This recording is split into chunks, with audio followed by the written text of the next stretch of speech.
धन्यवाद अध्यक्ष महोदय।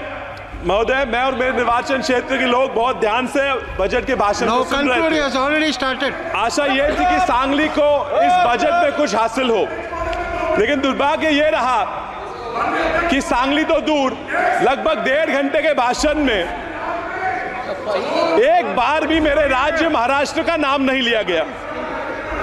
असम और बिहार के नदियों में आने वाली बाढ़ की बात की गई, लेकिन महाराष्ट्र में भी बाढ़ आते हैं, लेकिन महाराष्ट्र में बाढ़ और उससे होने वाली जान और माल के नुकसान की हानि की बात अर्थमंत्री जी ने नहीं की।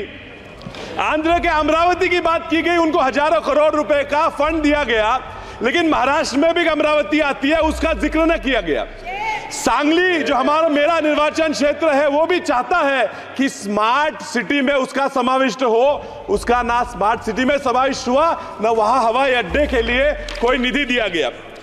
बिहार के सिंचाई योजनाओं के लिए AIBP और PMKSY से निधि देने की बात की गई, लेकिन मेरे महाराष्ट्र में, मेरे सांगली में विस्तारित महिषासुर और विस्तारित टेंबू प्रकल्पों के लिए AIBP से निधि देने के लिए अर्थ मंत्री को कोई जरूरत महसूस नहीं हुई। महोदय, भारत के टैक्स का 37% हिस्सा यह महाराष्ट्र से आता है। भारत की GDP का 14% हिस्सा यह महाराष्ट्र देता है। सरकार का लक्ष्य है कि 5 ट्रिलियन की इकोनॉमी बनाएंगे। 5 ट्रिलियन की इकोनॉमी बनाने के लिए अगर भारत का महाराष्ट्र से 1 ट्रिलियन की इकोनॉमी ना बने तो ये 5 ट्रिलियन मुमकिन नहीं है। महाराष्ट्र के विकास के बिना इस भारत राष्ट्र का विकास होना नामुमकिन है। मैं महाराष्ट्र के एक स्टेट एंथम, जो हमारा राज्य गान है, उससे एक लाइन आपको बताता हूं। दारिद्र्याच्या उन्हात शिजला, निढळाच्या घामाने भिजला, देश गौरवासाठी झिजला, दिल्लीचे ही तख्त राखितो महाराष्ट्र माझा। इतिहास गवाह है सर कि दिल्ली का तख्त सलामत रखे की जिम्मेदारी महाराष्ट्र लेता था, लेता है और लेता रहेगा, फिर चाहे वो आर्थिक हो, सामाजिक हो, साहित्यिक हो या राजनीतिक हो। ये जो सरकार बनी है, इसको सलामत रखने का काम भी महाराष्ट्र ने उनको 17 सांसद देके किया है। अब महाराष्ट्र को हमें भूल जाओ, हमारी तरफ मत देखो, लेकिन उन 17 सांसदों को देख के तो महाराष्ट्र के लिए कुछ तो देना चाहिए था। अभी ये दिख रहे हैं, कुछ सांसद मुस्कुरा रहे हैं, इनको देख के पिक्चर का एक गाना याद आता है, तुम इतना जो मुस्कुरा रहे हो, क्या गम है उसको छुपा रहे हो। मैं जानता हूं इन्हें डर है कि वापस निर्वाचन क्षेत्र में जाके क्या कहेंगे, ये दुख उनको सता रहा है। खैर, इनकी मजबूरियां मैं समझता हूं सर। बैसाखियों पे बनी हुई सरकार से और लोग क्या अपेक्षा करेंगे। मुझे डर है कि ये बैसाखियों पे मजबूरी चलने वाली सरकार अपना देश न डुबा दे।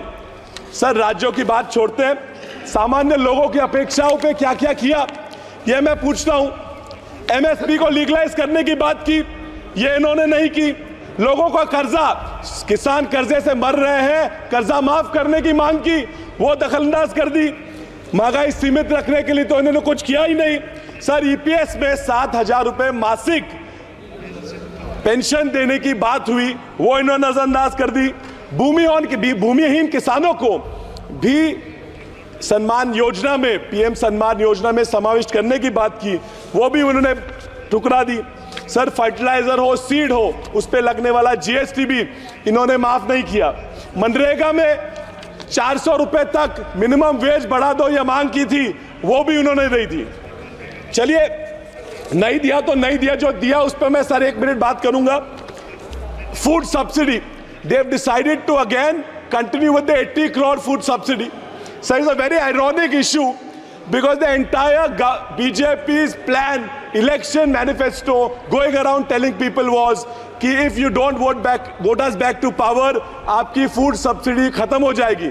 सर, फूड सब्सिडी की बात करते हैं और खुद इन्होंने इनके बजट में फूड सब्सिडी पे देने वाला प्रोविजन कम कर दिया है। सर, ये किसानों की वेलफेयर की बात करते हैं, 13.5% फर्टिलाइजर की सब्सिडी के लिए होने वाला प्रोविजन इन्होंने कम किया है। सर, ये इंटर्नशिप की बात करते हैं, 500 फर्म मिलकर 20,000 लोग हायर करेंगे, बात करते हैं, मुझे ये मुमकिन नहीं लगता। सर ये 3 करोड़ घर बनाने की बातें करते हैं। मैंने पूरा बजट छान मारा, पिछले बजट से इस बजट में सिर्फ 5% ज्यादा प्रोविजन किया है। ये किसे फंसाने की कोशिश कर रहे हैं सर? ये छोड़ के बजट में 70,000 पिछले वोटर अकाउंट में और 60,000 इस वोटर अकाउंट में उन्होंने न्यू स्कीम्स के लिए दिए हैं। कौन सी न्यू स्कीम्स है? इससे क्या होने वाला है? क्यों नहीं बताते? हमसे वोट मांग रहे हैं और नहीं बता रहे 60,000 रुपए कहां जाए। Sir, you are in this budget, is this a budget only of announcements और is this a budget only for actual provisions? मैं आपको हमारे संत तुकाराम महाराज जी का एक अभंग सुनाता हूं। बोला चीज कड़ी, बोला चाच बात, जेवनिया तृप्त कौन झाला। इसका अर्थ यह है कि बातों की कड़ी चावल से किसी का पेट नहीं भरता। सर, परसों एक बजट से खुश सांसद मुझे बोले कि विशाल, ये तो अभी बस पिक्चर ट्रेलर था, पिक्चर अभी बाकी है।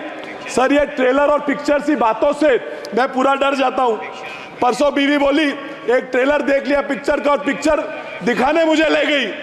सर, दिक्कत यह है कि ट्रेलर देख के पिक्चर तो चले गए, आधे घंटे में बोर करके बकवास पिक्चर ही बाहर आ गई। सर, ये दिक्कत इस सरकार से मेरी यही है कि ट्रेलर तो ये बहुत अच्छा बना लेते हैं, लेकिन इनसे पिक्चर नहीं बनती क्योंकि डायरेक्टर में ही प्रॉब्लम है।